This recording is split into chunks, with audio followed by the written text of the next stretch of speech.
Bruchim Abayim, welcome. Nice to have an opportunity to share some Divrei Torah with you. As is well known, this poem of Gadya, we battled actually to find an author of the actual poem. I've tried to look at various historical sources, come up pretty blank as to exactly who the composer is of this particular piyut, this poem. However, it's when looking for it in print form in early Haggadot, what I see in various Sforim here is from 1590 already has this as a printed version, this particular poem. But we see it translated in many languages. I guess in general, it would be accurate to say that it's very probably well known among Ashkenazim. There are Sephardim who do it, but probably you could generalize and state that it was what's become most popular among Bnei Ashkenaz as a minhag. Interesting is a couple of comments from a Sephardi posek, from a Sephardi thinker. He's well known as Rav Yosef Chaim David Azulai, known by his acronym of the letters of his name, the Chida. He's a very famous thinker. He was actually born in Yerushalayim, 18th century, 1724, if I remember correctly. And he was unique in the sense that he traveled the world and he crossed the Ashkenazi Sephardi divide and went to many different communities to see what was going on there. Obviously,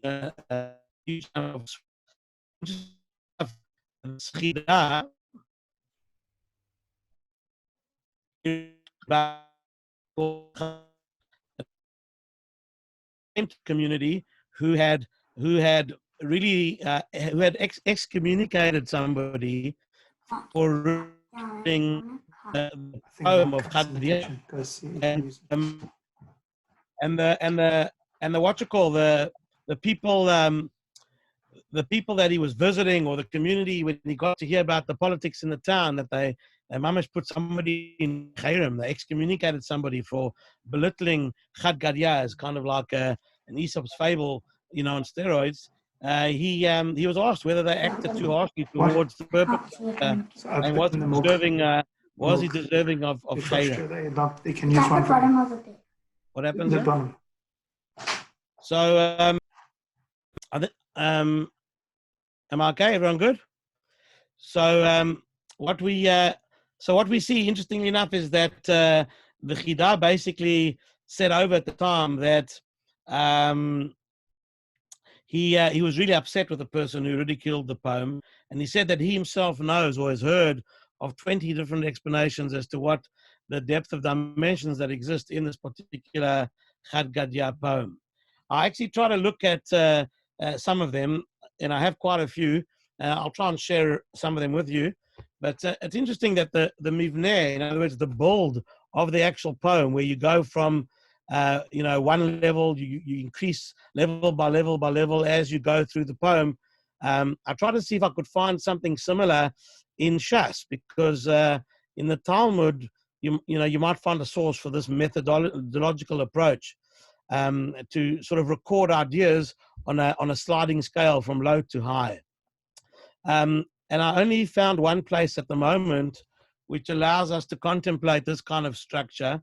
So if there's only one place, more or less, in the Gemara that does it, it's probably much later than the times of the Gemara that this poem was constructed. But just to give you an idea, I'm just going to read to you from this Gemara over here, Masechet Baba Batra Daf Yud. The Gemara says as follows. Thanks, Gad, for sharing that. The Gemara says as follows. The Gemara in Baba Batra Daf Yud is in the middle of a discussion highlighting the benefits, the rewards of giving tzedakah. How great the mitzvah of sharing one's resources is with others. So the Gemara quotes a statement by Rabbi Yehuda on the koyach, on the power of tzedakah, of charity. And so Rabbi Yehuda says like this: Hu haya omer, says the Gemara. Rabbi Yehuda would often repeat this idea. Asara dvarim kashim nivru ba'olam. There were 10 strong or huge things that were created in the world. Har kasher, a mountain is strong, but barzel mechatcho, iron can cleave it. Barzel kasher, iron is strong, but ur mefapo, but fire softens it or melts it. Ur kasher, fire is strong, mayim mechabinoto, but water extinguishes it.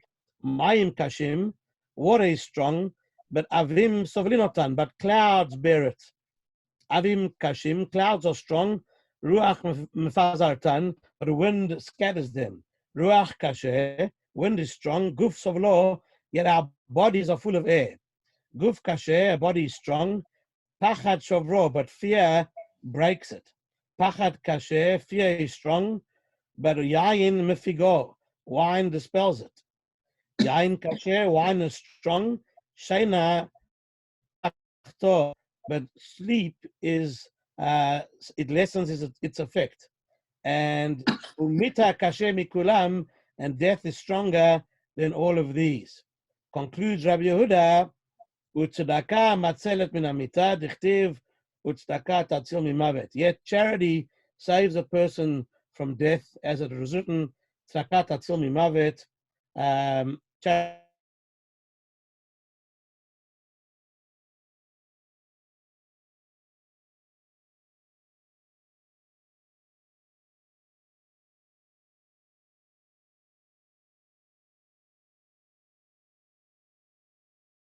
Somebody wants to construct a poem type scenario to teach a lesson.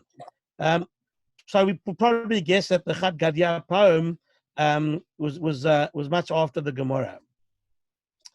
Nevertheless, as the Chida mentioned, let's look for one of these, some of these 20 different insights that he knows of towards the poem, and try and get a deeper appreciation of this great poem.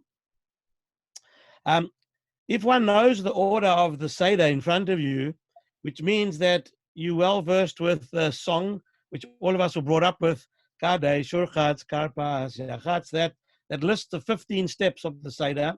So we start with Kadesh and we end with Nirtza.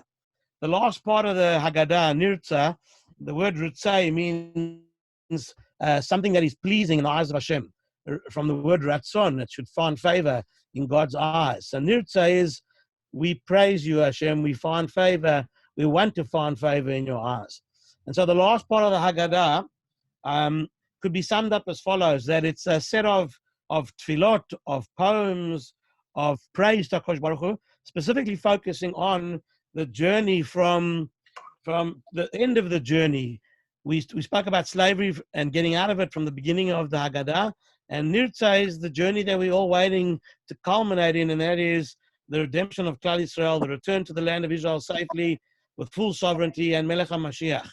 And so the Nirtza poem, or the Nirtza section, praises HaKadosh Baruch Hu for this promise, and we dive into HaKadosh Baruch Hu to fulfill this promise. So we highlight and we recap on all the various miracles of redemption that took place, asking to eventually achieve the ultimate victory of full universal redemption. That therefore is the structure or the section in which Chad Gadya finds itself, and this really is the message of Chad Gadya as we're going to demonstrate. But in order to give you a bit of background to this, let's appreciate the following. In front of you are two pictures. On the right is the picture of the Seder plate. This order of the Seder plate is probably the most popular of all the orders that we find. Various Haggadot will have different customs. The Ramah has his own custom. The Gaon of Vilna had his own custom. But the popular one that you see here, where you have two upside down triangles, is the Seder, is the sort of the order of the Arizal, the Ari HaKadosh, who lived in Tzfat, the famous Kabbalist, who ordered the plate this way. At the top of the Seder plate, one sees that there's the first two items are a Zroa and a Beitza. We thought, well, you can actually see, if you can zoom in on that picture, you can actually see in the hot scroll, there's a note there explaining the Zroa and the Beitza. I'll quickly summarize. There are two sacrifices that a Jew would have brought and a family partaken of during the times of the Beit HaMikdash.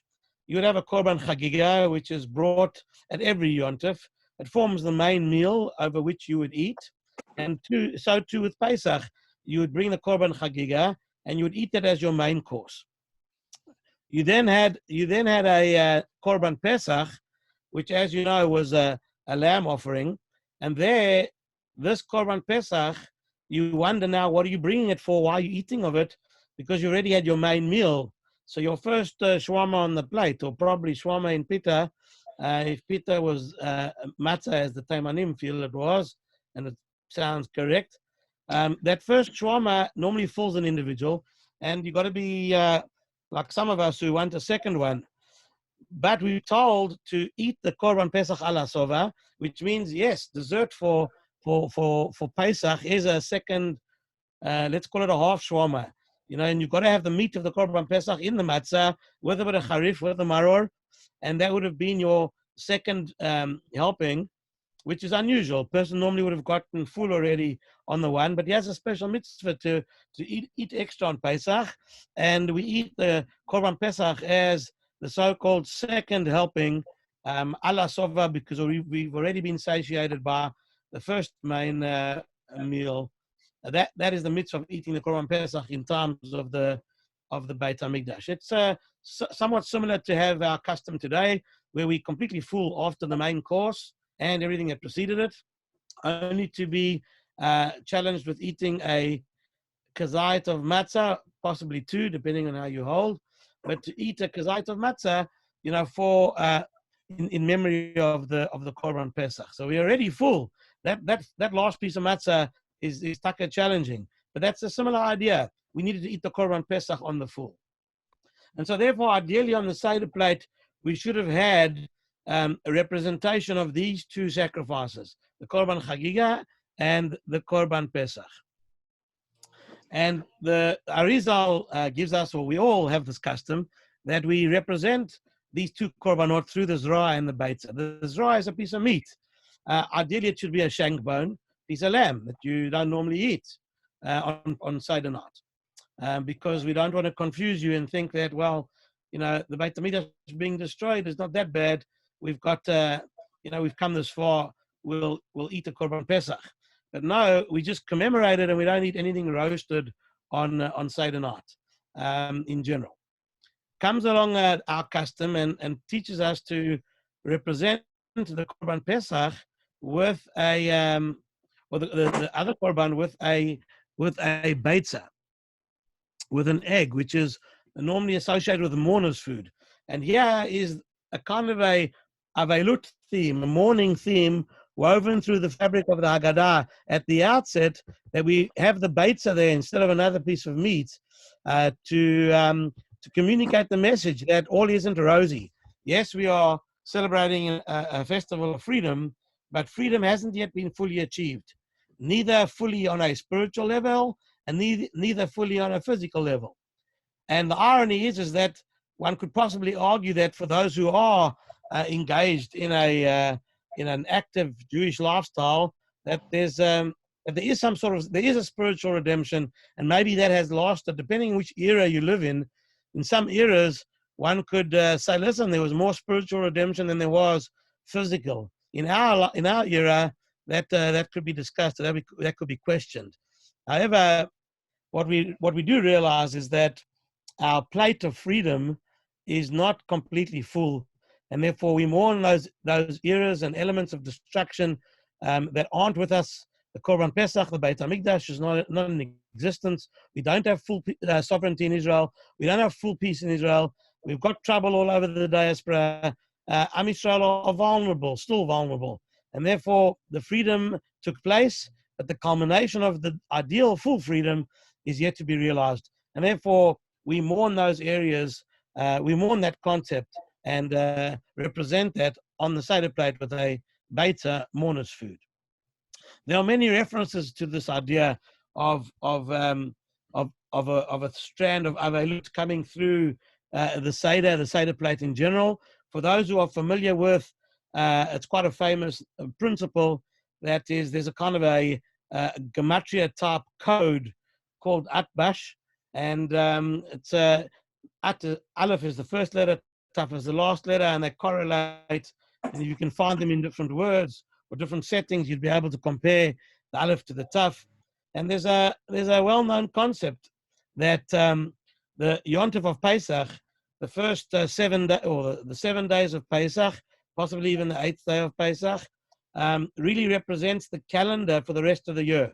So if you want to know what date various Yontifs will fall out on, just plug them in to the letters Aleph to Chet, and find the corresponding letter at the end of the alphabet, and find a Yontif that is labeled with the start of that letter, and then you'll be able to know what date that Yontif will fall on. So Aleph of Pesach, the first day of Pesach, corresponds to the Taf of the alphabet, which represents Tisha B'Av.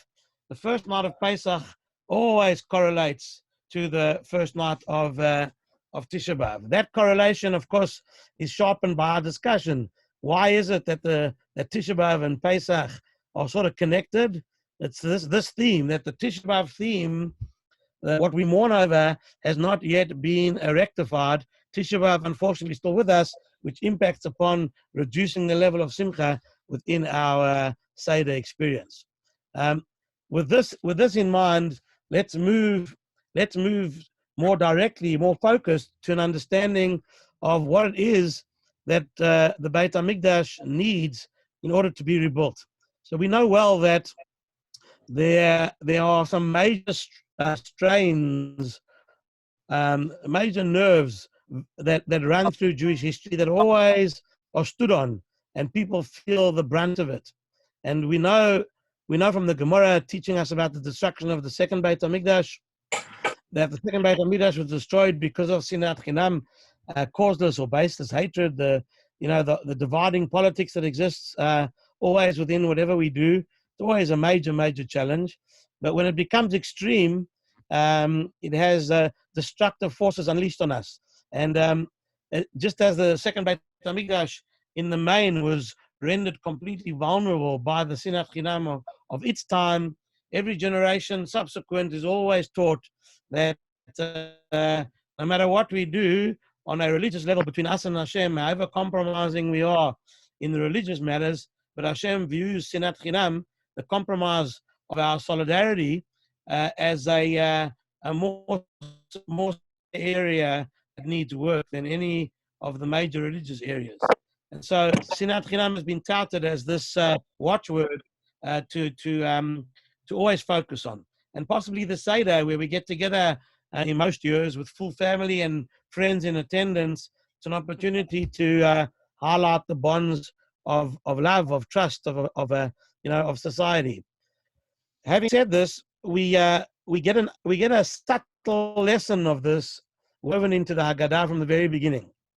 There's a most beautiful comment which I've always found the most insightful comment that I've read on why it is that as part of the intro to the Haggadah, we have this custom of karpas, of dipping a vegetable into salt water. Now, the Gemara does have a somewhat simplistic answer to this by telling us that it's to arouse the curiosity of our kids. But the Balei HaTosfot, Rashi's grandchildren, who wrote the commentary on the side of the Gemara, Yosef Tov Elem, he basically gives us a wonderful insight. And many may have heard this insight, so I'll just repeat it quickly. But essentially the insight is as follows, that our landing in Egypt as a people was predicted on some level by Hashem to Avraham Avinu already.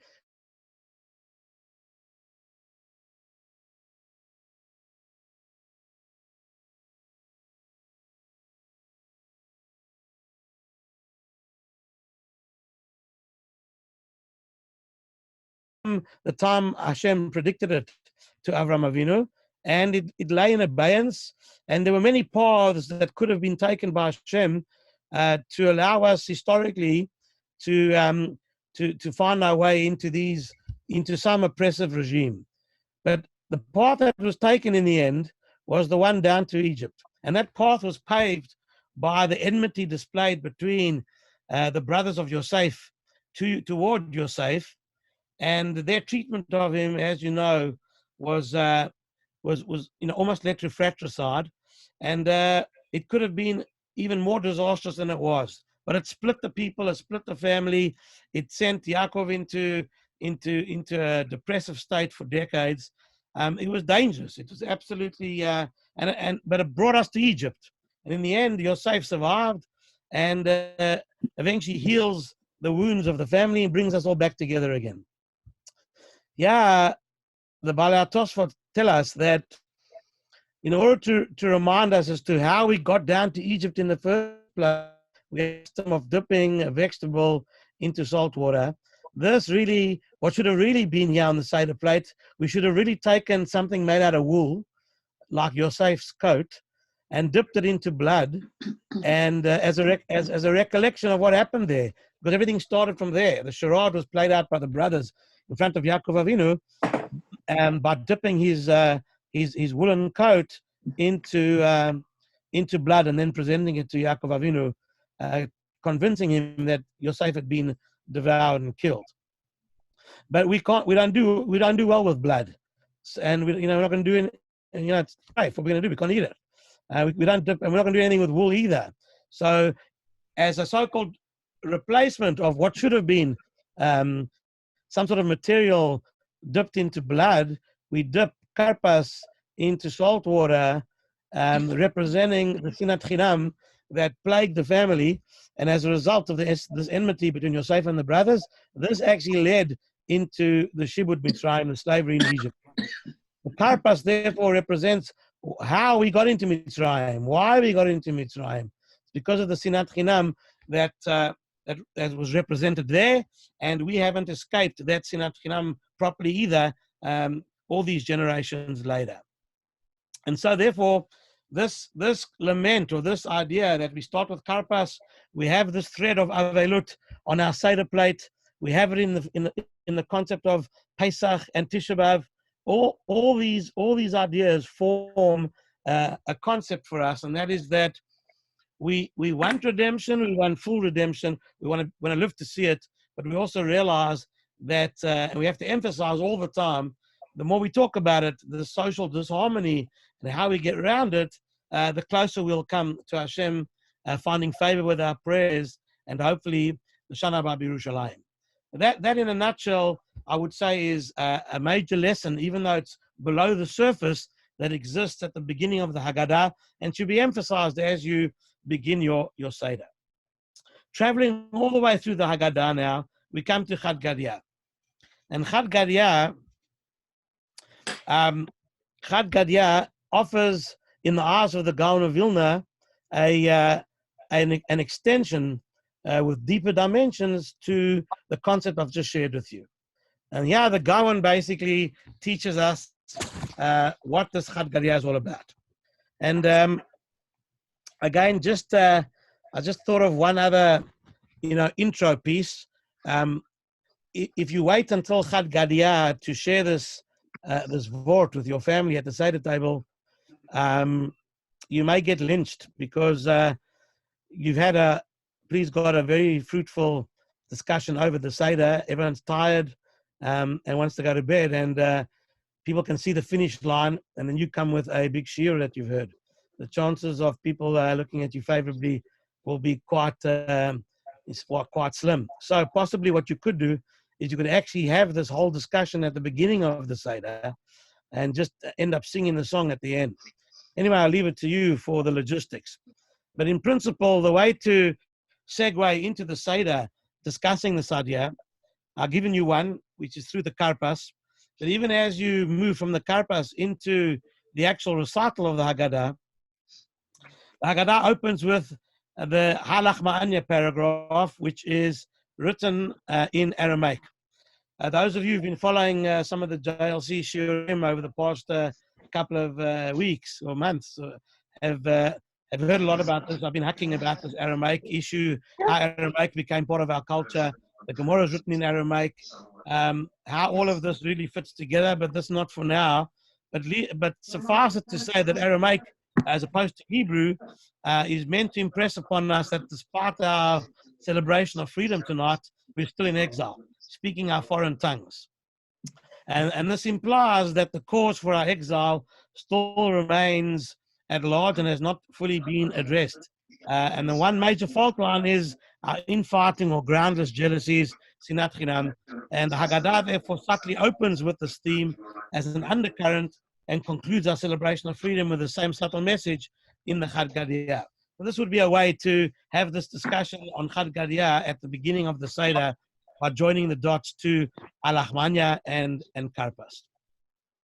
Let's get into the poem. Let's get into the song. Before we get to the Gra, we'll just use a comment by the Khatam Sofer, who says as follows: the poem bemoans the suspension of the Korban Pesach, the destruction of the temple, and now as a result of our Sinat Chinam, and the double expression Chad Gadya, one kid, one goat, refers to the two sacrifices that we've been speaking about until now that we offered for Pesach, the Korban Pesach and the Korban Chagiga, which accompanied the Pesach. And so if you were sitting around the Khatam Sofer Seder table, he would sort of start the Chad Gadya not with a happy tune. It's a kina, it's a lament, like you say on Tisha B'Av, oh, Chad Gadya, oh, Chad Gadya. But if you took it to the extreme and had like a really slow, deep and meaningful tune, you'd be there taka until Kriyat Shema. But nevertheless, he gives us this entree into Chad Gadya. It should be seen as a kina, as a type of lament, and not a happy tune. Now, the Gemara in Chagiga Davav, the Gemara there tells us that the purchase price of a Chagiga was at least 2 zuzim. The Chagiga had to be worth 2 zuz, two coins, and therefore the 2 pieces of silver that is thrown into the poem here. Yes, Chad Gadya, the Zabin Abba Bitre Zuzay. The double expression Chad Gadya. Why is it double? So the Khatam Sofer helped us with that. It's a lament. One kid. We wish we could bring them. But yeah, it's saying 1 kid plus 1 kid. We wish we could have brought, or we could be bringing both korbanot. This is the lament. And this kid is the Zabin Abba. Abba bought these kid goats for two zuzim, for 2 pieces of silver. When you get married and you have a ketubah, they talk in zuzim. Otherwise, normally use this as a modern day currency.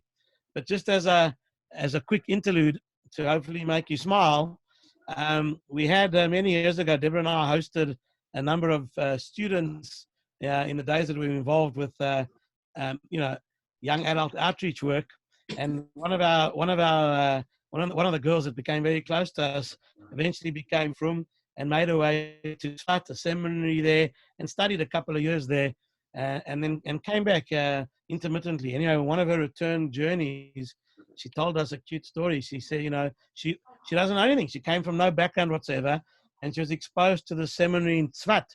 Anyway, she tried to take a taxi from Tzvat down toward Yerushalayim, and she wanted to know how much it's going to cost her to get there. So having very sketchy Hebrew, and the only type of Hebrew, or the main type of Hebrew exposed to her was somewhat Gemara type or biblical. So she says in Hebrew to the taxi driver, Kama mamon zeh, how much is it? Mamon being a very archaic Aramaic word for money.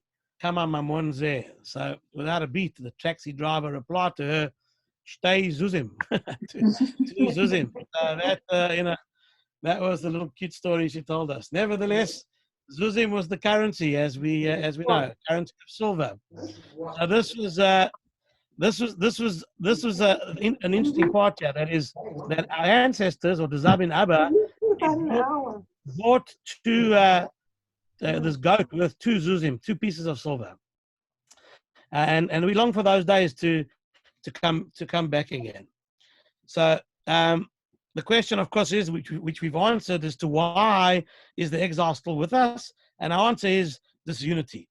And so now looking at the Chad Gadya to look for this message. The Chad Gadya, the one kid goat, was shechted. It was shechted by the brothers. The kid goat represents Yosef, who was slaughtered by the brothers, so to speak. The goat was slaughtered by the brothers after selling Yosef, and his coat was dipped into blood and given to Yaakov Avinu to create the false impression that Yosef had been killed rather than sold. The other kid goat, Yosef, was sold into slavery for 20 pieces of silver. Each of the 10 brothers would have received 2 zuzim, 2 silver pieces, for selling one of the goats, or Yosef. Says the Gaon, actually the Targum Onkelos refers to Yosef in Bereshit. If you want to look it up, it's Perek Mem Aleph, Pasuk Mem Gimel. When Paro frees Yosef and appoints him viceroy over Egypt, he refers to him as Avreich. The Talmudic translation, the Onkelos translates it as Abba, where he was given a title, a royal title of Abba in Aramaic. So now it's the Zabin Abba. Abba was bought or sold, traded. Yosef was traded as a result for 2 zuzim. Now this sale of Yosef sets off the chain of events which ultimately leads to our enslavement in Egypt and subsequently to the exodus from there. The story, of course, continues with Moshe Rabbeinu's leadership all the way through to Yoshua crossing the land, setting off an era of leadership of the judges through kings, the building of the Beit HaMikdash, and finally to the destruction of Klal Yisrael, and the destruction of the Beit HaMikdash, should I say. And so this is what the Gaon of Vilna sees in this poem. The 2 goats appearing in our history on Pesach, many moons before. The Gaon takes us back to Yaakov bringing 2 goats to Yitzchak to prepare his meal, and so he could schlep the blessings based on the birthright scenario proposed by his mother Rivka. Those brachot were ostensibly meant for Esav, but Yaakov saw Yosef as the person who would bring these blessings and birthright to full fruition. So the Gaon takes us back all the way through to Yaakov and Esav's time. However, the cat ate the kid. The cat symbolizes the jealousy. The jealousy of the brothers motivated the sale of Yosef into slavery in Egypt. And they thought that this would rid Yosef of the blessings that he thought he had inherited and the birthright status that he thought Yaakov had given him and were his. Egypt, in the eyes of the Midrash, is referred to as the dog. The dog comes and bites the cat. The cat is, of course, the jealousy of the brothers who damaged the goat, the kid, Yosef. And here comes Paro, or Mitzrayim, as the Midrash refers to Mitzrayim as the dog, that the dog comes and bites the cat. So Paro's domination over the Jews is that metaphor, the dog biting the cat as the consequence of the cat biting the kid goat, the cat referring to jealousy. Now comes the Egyptian slavery and enslaves us for 210 years, but is defeated by Moshe Rabbeinu. The stick that hits the dog, the stick is representative of Moshe Rabbeinu's leadership. And the staff of Moshe Rabbeinu smites the dog and redeems Am Yisrael from Egypt and takes us all the way through the desert years. The scepter of Moshe Rabbeinu's leadership passed on to Yoshua. Yoshua through the Shoftim, the judges, then the prophets and kings of Am Yisrael. Yet it's the power of Moshe Rabbeinu's leadership, what he initiated. That level of leadership, that path, eventually, and its power was undone as we capitulated to the fire of the evil inclination within us, the Yetzer Hara of non-compliance with the Torah lifestyle, idolatry in the first Beit HaMikdash. And that essentially destroyed, the fire came and devoured the stick. It consumed the stick of Moshe Rabbeinu's leadership, and the Jews now were led into Galut Bavel, Babylonian exile. Now the leadership of our people passes from the hands of the kings to the mouths of our sages, the Anshe Knesset HaGedolah, the men of the Great Assembly, who with the inspirational Torah teachings essentially rescue us. Any of you who've read the book by Paul Johnson, History of the Jews, there's a chapter there, there's a section of the book. He uses the word, which I at the time never knew what the word was, how to look it up. The word is cathodocracy. It's the word means leadership from the teacher's chair, so to speak. The teacher is the leader as opposed to the monarch being the leader. And so Paul Johnson correctly teaches us that the transition from the pre-Beit HaMikdash era to the first exile in Babel was a transition from a monarchy-led society to a cathodocracy. So now the men of the Great Assembly, they are the ones who bring Am Yisrael back to life. They develop Torah study. They employ all the equations and formulae taught to them all the way going back to Moshe Rabbeinu. And their instruction is like water. Torah is Mayim Chaim. Torah is the living waters to Klal Yisrael. And despite the challenge, the water extinguishes the fire that consumed the leadership of Moshe Rabbeinu and brought that era to an end. And even though we lost our Beit HaMikdash, we lost our possession of the land of Israel, we were still able to overcome the exile with the waters of Torah development, which puts out the fire which consumed the stick. So here we go. We in Galut Bavel, Babylonian and by extension Persian exile. We're there for 70 years, and we now are given a second chance. We build the second temple, which stood for 420 years. We eventually, as the introduction to our shiur, we eventually capitulate to Sinat Chinam among many other infringements, and that causes the destruction of the second Beit HaMikdash era as well at the hands of the cruel Romans. Rome is represented by the ox who drinks the water, so to speak, who enslaves and sends us into a second exile again. So the Romans, the ox, eventually drinks the water, and the Jews were in exile once again, where the waters of Torah were always in danger of evaporating due to the endless persecution and anti-Semitism. And this is unfortunately our current state. And one day, please God, soon, the Shochet, that is like Mashiach, whether it's Mashiach ben Yosef, Mashiach ben David, but the concept, the personality of the Mashiach will arise when HaKadosh Baruch Hu terms it to be Keitzei Yamin, the end of days. And so the Shochet will come and shecht the ox, as if he will, he takes care of the exile. He takes care of the oppression of exile. And the first stage of redemption will take place this way.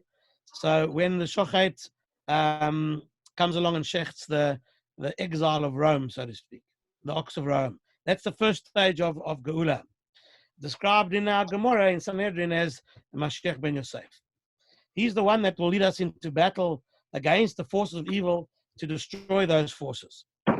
Unfortunately, this line of thinking, according to this opinion that there is a Mashiach ben Yosef, teaches that Mashiach ben Yosef will not, unfortunately, achieve the ultimate end.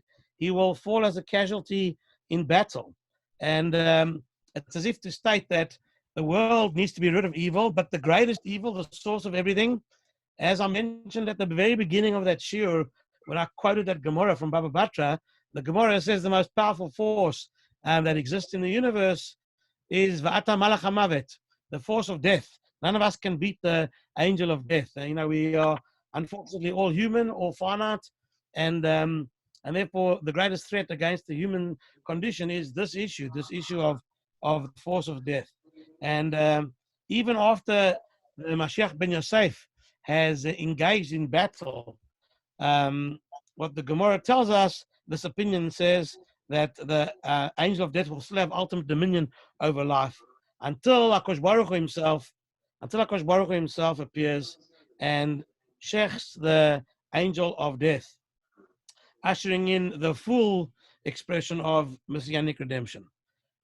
This is the interpretation of the Gaon of Vilna of the story of the poem of Chad Gadya. May this redemption happen. This is a wonderful, in-depth understanding and appreciation of the particular poem of the Gaon. And so I'm not sure how long we've scheduled our shiur for, but assuming it's going to go for more or less an hour, I'll just give you some insights, another insight or two, an approach to how this Gadya poem was used as a model to learn things from. So there's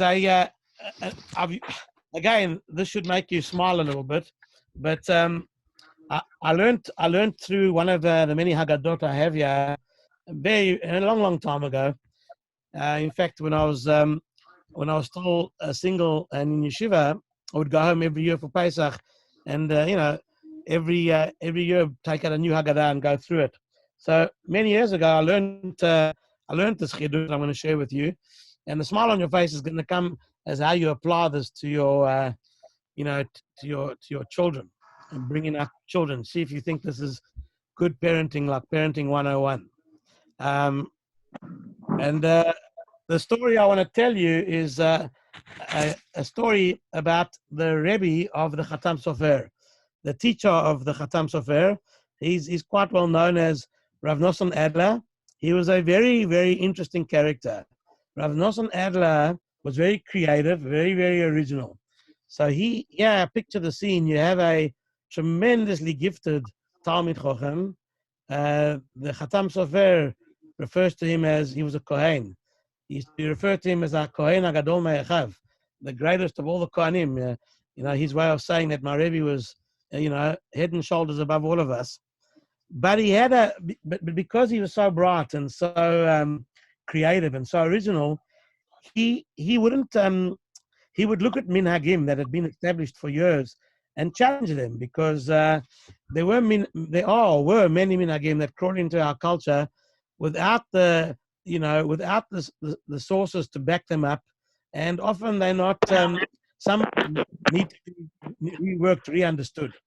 At the same time, it's very dangerous to change minhag, because some of them or most of them are unbelievably sourced in Torah, and to start challenging them once they've become accepted in a community, it becomes like a din, it's not just a minhag, it's not just a custom. Once it's been accepted by the community, it almost becomes like a neder, like a vow that everybody takes upon themselves to fulfill a minhag. So there was always this, even today it remains this tension about minhagim, which people may feel have sort of like reached the end of their runway. I have no doubt that all of you might be getting discussion points about kitniot. Can we just drop this minhag of kitniot? It's like causing Ashkenazim such a heartache.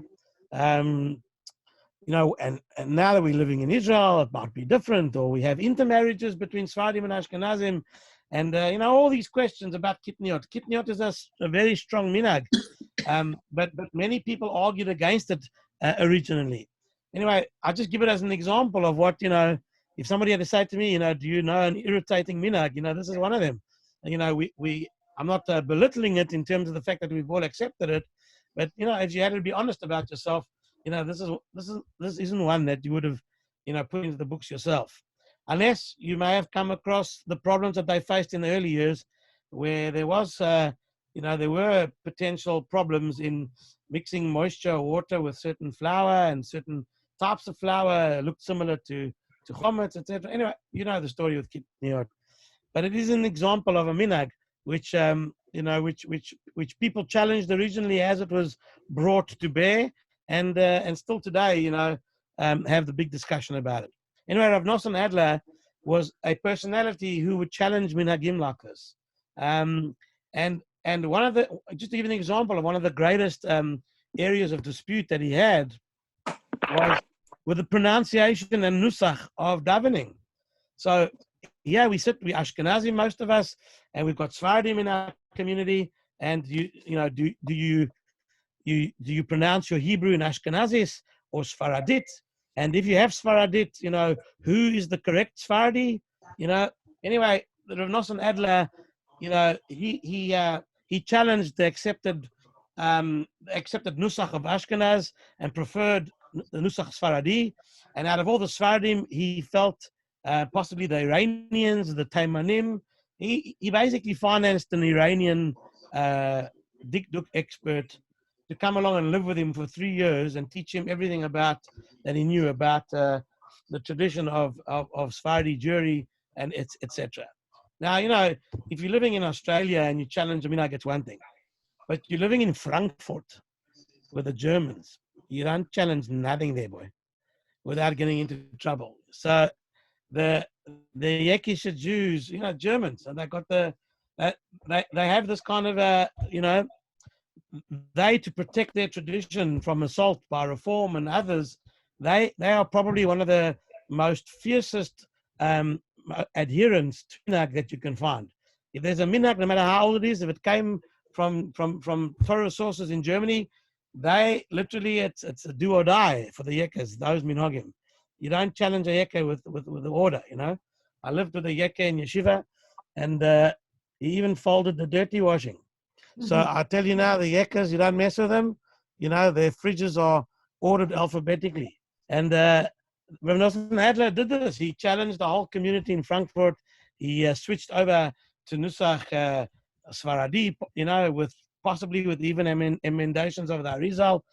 And he started davening in Sfaradit. This wasn't, he was chased out of town. He was handed out of town. And it took a long time for people to try and reconcile with him, but he had Talmidim of the caliber of the Khatam Sofer who would say about Rav Nosson Adler, for him it's good, but not for the rest of us. So, if you want to change Nusach and you feel that the Kabbalistic undertones that you want to have Kavanah with, so a person needs to be on a certain level like Rav Nosson Adler to make the call. But the rest of us must just stick to what we know. That was sort of the approach of his Talmidim. But during these controversies, there was a lot of discussion about Rav Nosson Adler. People from all walks of life, had a go at him, and people like him. He had many, many opponents in his manner of Avodat Hashem because they differed sharply from what everybody was used to there.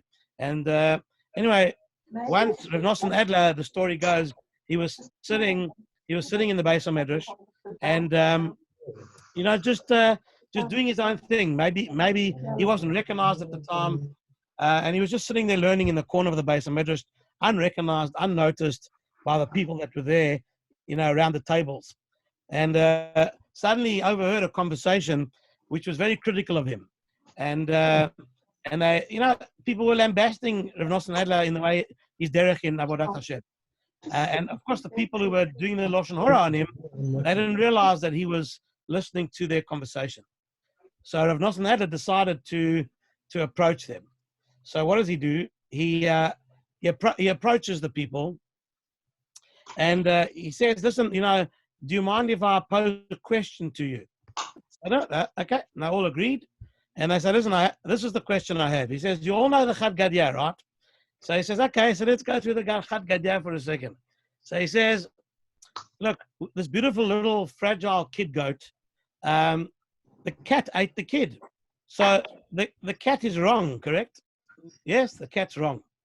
"Okay, so therefore, a substitute, the follow on, from the fact that the cat ate the kid and the cat is now wrong. So what happens is the dog is right. And if the dog's right, then the stick that hit the dog is wrong. And then the fire's right, and the water's wrong, and the ox is right, and the slaughter is wrong, and the angel of death is right, and HaKadosh Baruch Hu is wrong." So if you go through the whole Chad Gadya, he says to everybody, so now, really? So how come now HaKadosh Baruch Hu punishes the Malach HaMavet, the angel of death? That was the question Rav Nosson Adler posed to these chevra that were, really critical of him. And everybody was flummoxed by this revelation of the Chad Gadya story. So Rav Nosson Adler said the following. This is his insight. It says like this: "It's true, the cat bit the lamb. It's true, the cat is wrong. Cat deserves to be punished. But who punishes the cat?" He says, "The Abba. The Abba witnessed the cat bite the kid goat. So it's the father is justified in being angry with the cat and seeks to punish him. That's the argument. The argument is between the father and the cat. If so, what right did the dog have to join in the fight? The fight didn't concern the dog. So what's the dog doing in there? So therefore, the dog is also wrong. The dog is in fact even more guilty than the cat. And so therefore, the stick was justified in hitting the dog, and consequently, when it comes to the Malach HaMaves, HaKadosh Baruch Hu, the equation now works. He was, HaKadosh Baruch Hu was justifying in sorting out the Malach HaMaves. So you see this insight of Rav Adler. So he says like this, he says, you guys are sitting here arguing about me, about Rav Adler. You like the hund in the story of Gadya. The fight is between me and people as great as me. You guys, Amaratzim, you got no business in this fight. You like the dog. It could be there's a fight between me and someone else, but it's between Abba and the cat, not between, the average Kichel and Herring Jew here who's just trying to have a go without knowing what the real story is. And so I actually used to use this quite effectively with my kids. Whenever one kid did something wrong, and the other kids were quick, as all of our kids are, to point it out, I taught them this lesson, and all I would say in code is, stop being the dog in the Chad Gadya. Are you the hund in Chad Gadya? Stop being the hund. You're the hund in Chad Gadya. That's how I try to keep them out of a fight that wasn't theirs. This is the chidush of Rav Adler. I'll just conclude by saying as follows: when you finish a tractate, a masechet in Shas, you have a siyum.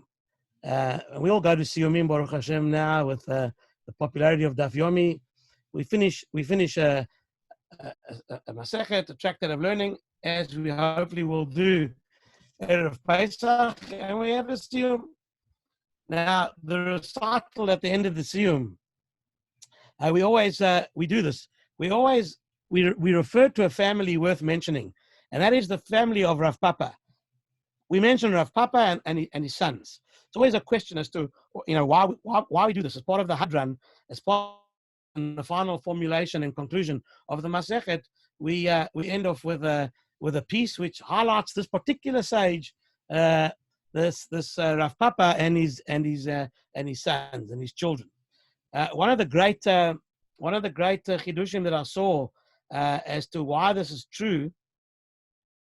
This is in the name of a Hasidic, or I think it's the Tepler Gaon of Shimshon Aaron Polonsky. That's his name that I've seen quoted, and he's the one who suggests this insight, which it resonates as well. It also obviously connects to the shir, otherwise I wouldn't be bringing it. And so the question is, why Rav Papa? And so, interesting, when you look through Shas, you find as follows. Many a time, you find conflicting opinions in the Gemara and the different opinions with Amoraim, Tanaim. Rav Papa had a midah, he had a character trait. He always sought harmony, trying to read the Gemara. There are 10 places in the Gemara where there's a difference of opinion, and Rav Papa concluded in each of these cases that we are to consider both opinions if possible and follow them both. That's the nature of Rav Papa. We have one of them. Just now, Purim time, the nusach of the brocha that we used to end the reading of the Megillah, Rav Papa said, let's just do both. There were two suggestions. This is Rav Papa trying to reconcile, everybody. We're going to come upon this soon. There's a Gemara in Shabbos that we're all busy studying now, where the Gemara tells us if a person has compassion and respect for Talmidei Chachamim, he himself will merit to have children who are Talmidei Chachamim. And so therefore, as a result of Rav Papa's reconciliation mode all the time between Talmidei Chachamim, wanting to fulfill both opinions if possible, giving extra respect to both opinions, Rav Papa was blessed with 10 sons who were all Talmidei Chachamim. And therefore, whenever we conclude a Masechta, we also say that Talmidei Chachamim marbim shalom ba'olam, the scholars bring peace, and we mention Rav Papa and his 10 sons who personify peace and harmony. And so therefore, we all need to always remain aware of various approaches to Torah. We know that there are Shivim Panim La Torah, 70 different levels of interpretation. And I guess as a result of trying to fight Sinat Chinam here through the experience of the Haggadah, specifically with the focus on Gadya, we need to somehow work on this level of tolerance of different opinions within the world of halakha. And if we are able to do so on all levels, including within the world of Torah scholarship, then the bracha will be Talmidei Chachamim Taka should bring Marbim Shalom Ba'olam. And, we should all go into this next year of Pesach, redeemed from all the darkness that we find ourselves in. And the Taka should be an ability, if I may even add my own interpretation, but this year, when you say L'Shana Haba B'Yerushalayim, everyone, all these Israelis always used to mock us and say, what are we saying L'Shana Haba B'Yerushalayim for? Aren't we there? Well, most of the people in Israel, if they're in lockdown, they're not there. And we in lockdown, we're not there. Now L'Shana Haba B'Yerushalayim takes on a new dimension. We all wish that we can be cured from this thing so we can all travel and go to Yerushalayim if we want to. L'Shana Haba B'Yerushalayim, thanks for your time. And hopefully we'll see you through the week. Many shiurim on various formats. If you want to ask questions, don't be shy. Send me an email or WhatsApp. Just have a great day, and we will hopefully see the end of all this trouble. Shana Haba B'Yerushalayim. Thanks. Thank you, everyone.